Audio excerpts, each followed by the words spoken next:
In every sport, the big fish are always full of confidence. Chess is no different. Though a player's rating is the psychological catalyst that creates fear and doubt.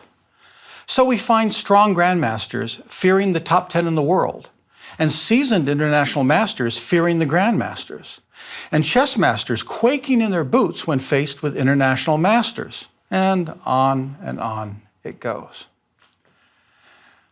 Everyone experiences this, and many never get beyond it. When I started out, I vividly remember looking at average tournament players as chess gods, and I wondered if I'd ever reach their level. And even when I became a chess master with my new, shiny 2200 rating, I was affected by stronger masters who would saunter about, their peacock feathers glistening for all to see.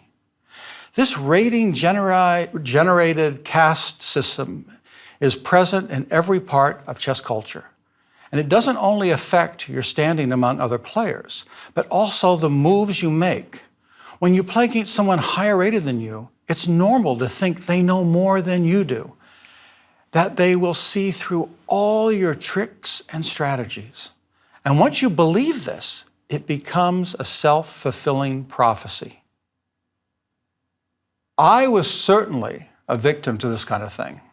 When I was 15 years old, I would fall apart whenever I played an opponent rated above 2,000, someone a level below master. Realizing that I had a problem, I stopped looking at my opponent's ratings before the game. It had an immediate effect. Suddenly, I was beating those guys with great regularity since, for all I knew, my opponents might have been beginners. I only found out the truth after the game was over. But having conquered one ring of the chess caste system, I had to deal with different kinds of psychological meltdowns as I faced really strong opposition. In my early 20s, I was playing a very famous English grandmaster at a tournament and calculated a long variation, which called for me to sacrifice a pawn. I wanted to play it, but felt that he must have seen it too, and clearly wasn't worried about it. So I did something else and lost.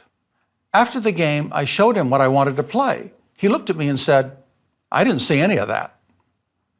The fact is that chess is riddled with psychological traps, and most players are never aware of them. But if you can conquer these self-created pits of despair, your game will make a quantum leap. A very interesting example of a player melting down in the face of a daunting opponent is the final game between the world champion at that time, Garry Kasparov, and his opponent, an IBM supercomputer named Deep Blue. In 1996, Kasparov beat the machine in a 6-game match, losing 1 game, winning 3, and drawing 1.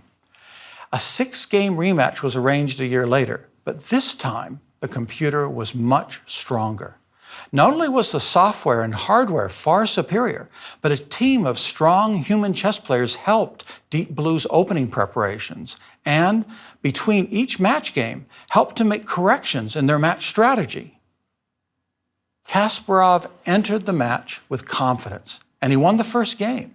But in the second, Deep Blue, who was able to calculate 200 million moves a second, played in a different style, completely dominating the game. Kasparov was dumbfounded by the machine's change. For the first time, he realized that this Deep Blue wasn't the same one he faced in his previous match. And at that moment, as he was struggling to survive in Game 2, fear and doubt started to gnaw at him. Some hours after he resigned Game 2, he was informed that he actually had a forced draw by perpetual check. If he was playing a human, he would have seen it. But he was so sure of the machine's infallibility that he never imagined that its final move was a blunder that allowed him to escape. And with this loss, he not only faced a seemingly dominant adversary that had no emotions, no misgivings, and no fear, but he also lost his confidence. All this didn't faze the machine. But Kasparov, who accused IBM of cheating, started to psychologically spin out of control. He managed to keep life and limb together in the next 3 games, drawing all of them. But in the final game, Exhausted and facing an opponent that never got tired, Kasparov fell apart. He lost like a child and stormed off the stage. Later, he admitted that he cracked under the pressure, and he apologized for his performance and hasty exit. So let's take a look at the final match game between Deep Blue, who's white, and Kasparov, who's black. E4, C6, the Caro-Kann. D4, D5, Knight C3, captures. All this is well known. And Knight G5 is one of the sharpest moves. So far, though, everybody knew this line very well. And now we have a key moment. At the time, annotators insisted this was a mistake, H6. And though modern theory shows that it might be playable, though I haven't seen any top players touch it, it quickly becomes clear that Kasparov wasn't well versed on this line. And if you haven't worked out how to play the scary position black ends up with in advance, then H6 is indeed a mistake. So the computer sacrificed a knight. Kasparov moved his queen, pinning it. White castled, and he took with the pawn. Obviously, he can't take with the queen because then the rook would come here and the pin against the queen and king would lead to the loss of black's queen. So he took with the pawn, and all this is well-known theory. Bishop f4. In this situation, the whole point of white's attack is that though he's given up a piece, black's king is stuck in the middle and black's other pieces aren't getting out too quickly. If, of course, black could get his pieces developed, he's going to win because of the material. Kasparov played a new move, but apparently he hadn't prepared it. He didn't know what he was doing. And after a4, Deep Blue made it very clear that he wanted to rip open as many lines as possible so his pieces could rip black's king apart.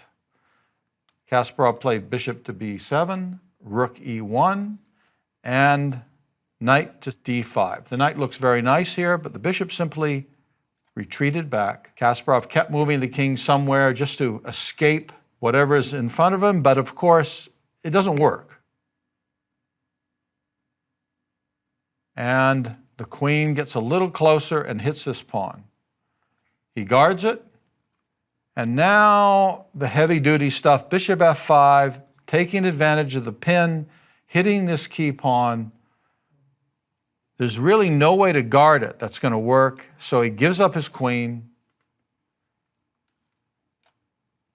Bishop takes, and after c4, all the lines are going to be ripped open, and black's king is going to be incredibly vulnerable and eventually perish. So Kasparov resigned and stormed out of the room. Kasparov was not inferior to Deep Blue, but his emotions, doubts, and fears dragged him down. A lesson this teaches us is chess is about mental domination. We've just talked about fear of rating and the fear of the person or machine sitting in front of you. But now we'll talk about something a bit more expansive, the fear of defeat. There are some very strong title players out there that know a lot about chess and could easily be more successful than they are. But that fear of losing when they face higher-rated players holds them back. And so, because they fear losing, which in turn makes them play passive, defensive chess, they end up losing anyway. This is silly because everyone loses. Everyone. And if you go all out to win and end up on the short end of the stick, you will still be proud of yourself for doing your best, which is enormously better than walking away from a game filled with self-loathing. To avoid this fear of losing pitfall, I recommend the following. Play stronger opponents whenever possible. You'll lose a lot, but you'll also learn a lot. Keep at it, and eventually you will win some games. And once that happens, your fear of those guys will just vanish. Never accept a draw unless you honestly feel your position's inferior. Or if it's a dead draw and playing on would be a waste of time, you can accept it then. This is very important. Everyone wants to draw a much stronger opponent, but that fear will lead to bad moves, which in turn will leave you losing again and again. If you enter the game with the attitude that it's to the death, your higher rated opponent will pick up on that vibe and look at you in a completely different light. And maybe that vibe will create a bit of doubt in his mind. When a stronger player offers you a draw, it usually means that he's in trouble. Most low-rated players will accept that draw due to fear, but you shouldn't. Politely decline, play to win, and if you lose, consider it a learning experience. The old cliches, stick to your convictions and play to win, and the only thing you have to fear is fear itself, are still useful.